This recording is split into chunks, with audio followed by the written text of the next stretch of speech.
ഇന്നും നമ്മൾ വർക്കലയിൽ ഒരു സൈഡ് സീൻ പോയിന്റിലോട്ടൊക്കെയാണ് പോകുന്നത്. നമ്മൾ വർക്കലയിൽ വരുമ്പോഴത്തേക്ക് ഒരു ദിവസം നമുക്ക് എങ്ങനെയൊക്കെ സ്പെൻഡ് ചെയ്യാം കണക്കാണ്. അപ്പോൾ രാവിലെ 10 മണി ആയിട്ടുണ്ട്.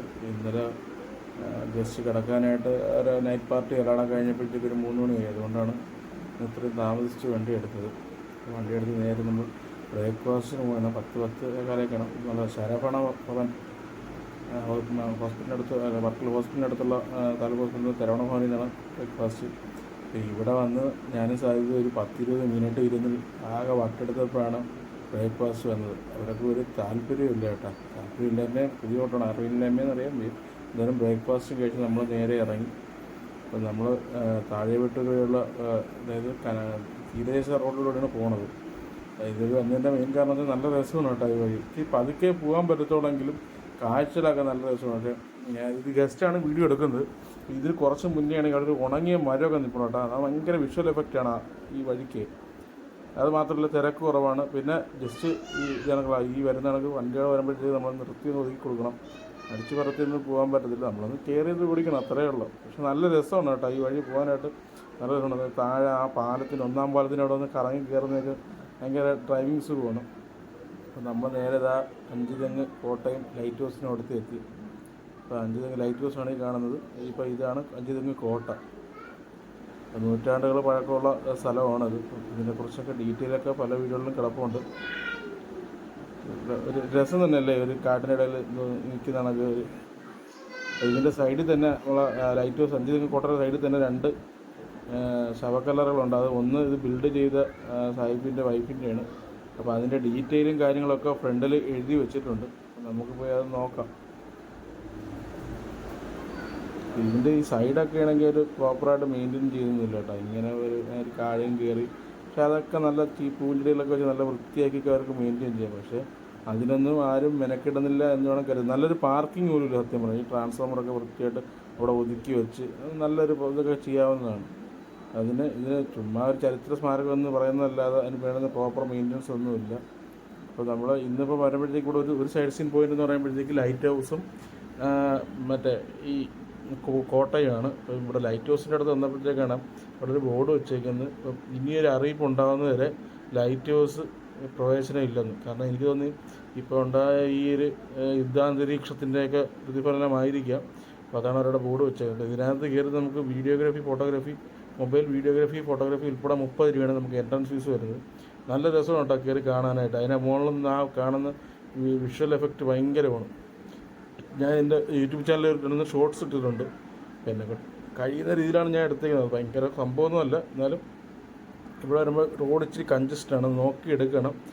അപ്പം പൊതുവേ ഇവിടെ ഈ അടിച്ച് പറത്തി പോകുന്ന പയ്യന്മാരൊക്കെ ഉണ്ട്. അപ്പോൾ അത് കണക്കാക്കിയാണ് നമ്മൾ വണ്ടി വരുമ്പോഴത്തേക്ക് നോക്കാനുള്ളത്. അപ്പം ഇവിടെ ഈ സൈഡ് കാണാനായിട്ടൊരു കോൺകേവ് ലെൻസ്, കോൺവെക്സ് എന്തോ ഒരു ഗ്ലാസ് വെച്ചിട്ടുണ്ട്.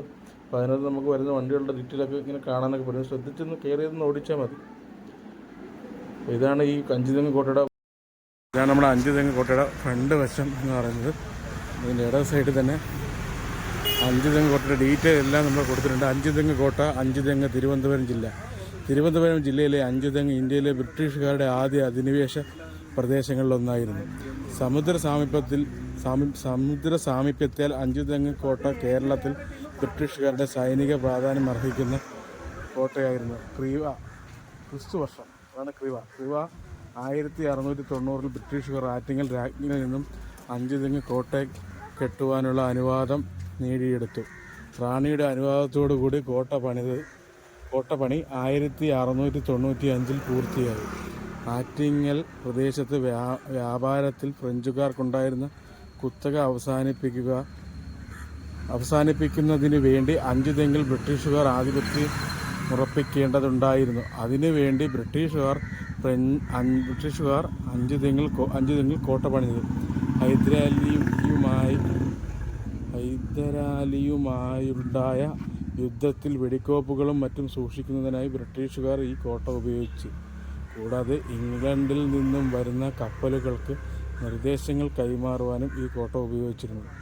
ചതുരാകൃതിയിലാണ് അഞ്ചുതെങ്ങ് കോട്ട നിർമ്മിച്ചിരിക്കുന്നത്. ചതുരാകൃതിയിലുള്ള 4 കൊത്തളങ്ങളിൽ കോട്ടയ്ക്ക് 4 കോണുകളിലുമുണ്ട്. രണ്ടെണ്ണം കടലിലും മറ്റു രണ്ടെണ്ണം കരയിലും അഭിമുഖമായാണ് നിൽക്കുന്നത്. ശിലാഫലകങ്ങളോടുകൂടിയ ധാരാളം കല്ലറകളും കോട്ടകളോട് ചേർന്ന് കാണുന്നുണ്ട്. അവയിൽ ഏറ്റവും പഴയത് 1704 നിർമ്മിച്ച ഒരു ഫലകത്തിൽ ഇങ്ങനെ ആലേഖനം ചെയ്തിരിക്കുന്നു: അഞ്ചുതെങ്ങിൻ്റെ കമാൻഡറായ ജോൺ ബാബോണിൻ്റെ പത്നി ഡീബോക്ക് ഇവിടെ അന്ത്യവിശ്രമം കൊള്ളുന്നു. ഇവരുടെ ജനനത്തീയതി 1670 നവംബർ 4 എന്നും മരണദിവസം 1704 സെപ്റ്റംബർ 2 എന്ന് ആലേഖനം ചെയ്തിരിക്കുന്നു. അഞ്ചുതെങ്ങ് കോട്ട കേന്ദ്രീകരിച്ചായിരുന്നു കേരളത്തിൽ ആദ്യമായി ബ്രിട്ടീഷുകാർക്കെതിരെ ഒരു സംഘടിത കലാപം ഉണ്ടായത്. 1721 രാജ്ഞിയെ കാണാൻ പോയ ഒരു സംഘം ബ്രിട്ടീഷുകാരെ നാട്ടുപ്രമാണിമാരുടെ നേതൃത്വത്തിൽ തദ്ദേശവാസികൾ ആക്രമിച്ച് കൊലപ്പെടുത്തി. തുടർന്ന് 6 മാസത്തോളം കോട്ട ഉപരോധിക്കുകയും ചെയ്തു.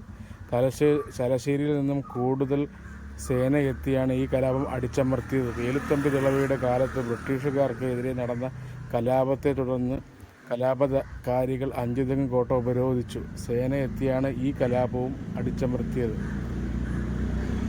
എന്നാൽ 1810 തിരുവിതാംകൂർ റെസിഡൻസിയായിരുന്ന മെക്കാളെ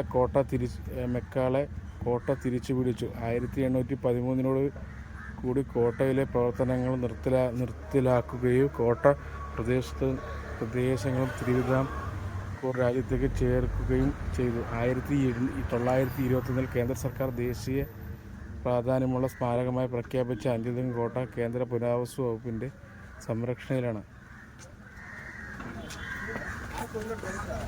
ഇപ്പം നിങ്ങൾക്കായിരിക്കും ഇതിനിടയിൽ ഈ ഒമിനിക്ക് എന്ത് കാര്യമെന്ന്. ഇതിൻ്റെ ആദ്യത്തെ വണ്ടിയാണ്. ഞാൻ ആദ്യമായിട്ട് സെക്കൻഡ് ഹാൻഡായിട്ട് എടുത്ത 4 വീലറാണ് ഈ ഒമിനി. 2013 ഇന്ന് കൊല്ലത്ത് നിന്ന് കാവനാട് നിന്നാണ് ഈ വണ്ടി എടുത്തത്. എനിക്ക് ഒരുപാട് ഓർമ്മകളൊക്കെ ഉള്ള ഒമിനിയാണ് ഈ വണ്ടി. ഇതിനകത്ത് ഞാൻ ഒരുപാട് പരിപാടികളൊക്കെ ചെയ്ത് ചിലതൊക്കെ ഫെയിലായി. അങ്ങനെയൊക്കെ എൻ്റെ തുടക്കകാലത്ത് എൻ്റെ കൂടെ ഉണ്ടായിരുന്ന ഒമിനിയാണ്. ഇപ്പോൾ ഇത് അഞ്ചുതെങ്ങിലാണ് ഉള്ളത്. അവിടെ ഒരു മീനിൻ്റെ കച്ചവടവും അങ്ങനെയൊക്കെയാണ്. അതിനുവേണ്ടി എനിക്ക് എടുത്തിട്ടുണ്ട്. ഇപ്പം ഞാൻ ഈ വണ്ടി വിറ്റിട്ട് 8 കൊല്ലം ആവുന്നു. അപ്പോൾ ഈ വണ്ടി ഇപ്പോഴും എനിക്ക് കാണാൻ ഭയങ്കര ഒരു നൊസ്റ്റാൾജി, ഭയങ്കര ഇഷ്ടമാണ് എനിക്ക് ഈ വണ്ടി. നമ്മൾ ഈ വണ്ടിക്കകത്ത് ആദ്യമായിട്ട് വീട്ടിൽ വാങ്ങിക്കുന്ന 4 വീലറാണ്. അപ്പോൾ അതിനകത്ത് നമ്മൾ യാത്ര ചെയ്തതും നമ്മൾ അമ്പലങ്ങളിൽ പോയതും അതുപോലെ തന്നെ എൻ്റെ പെങ്ങളെ കൊച്ചിന് സുഖല എന്നപ്പോഴത്തേക്ക് ആശ്രയി കൊണ്ടുപോയതും അങ്ങനെയൊക്കെ ഒരുപാട് ഓർമ്മകളുള്ള വണ്ടിയാണ്. ഇപ്പോൾ എന്തായാലും മിസ് യു മൈ ഒമിനി. അത് കഴിഞ്ഞ് വന്നപ്പോൾ സാരി തിരുപ്പി വെള്ളമായിട്ട് ഇങ്ങനെ നിൽക്കുന്ന സ്ഥലം അടിപൊളി സ്ഥലമാണ് കേട്ടോ.